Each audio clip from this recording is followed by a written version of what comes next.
En ce temps-là, Jésus disait à ses disciples, ce n'est pas en me disant Seigneur, Seigneur, qu'on entrera dans le royaume des cieux, mais c'est en faisant la volonté de mon Père qui est aux cieux. Ce jour-là, beaucoup me diront, Seigneur, Seigneur, n'est-ce pas en ton nom que nous avons prophétisé, en ton nom que nous avons expulsé les démons, en ton nom que nous avons fait beaucoup de miracles? Alors je leur déclarerai, je ne vous ai jamais connu, écartez-vous de moi, vous qui commettez le mal.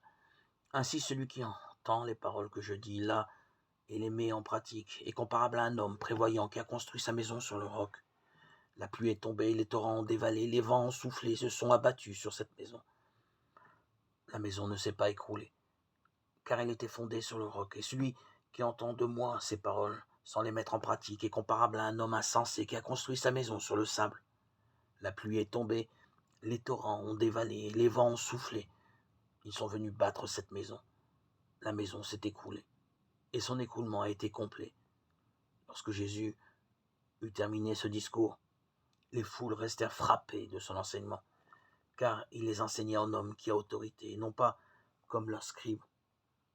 Évangile de Jésus-Christ selon saint Matthieu, chapitre 7, 21-29.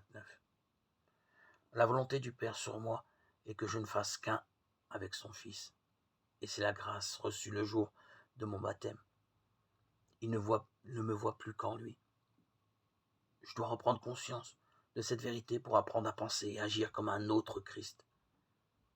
C'est cette foi qui unifie mon être de l'intérieur, me rend solide contre toutes les tempêtes de ce monde.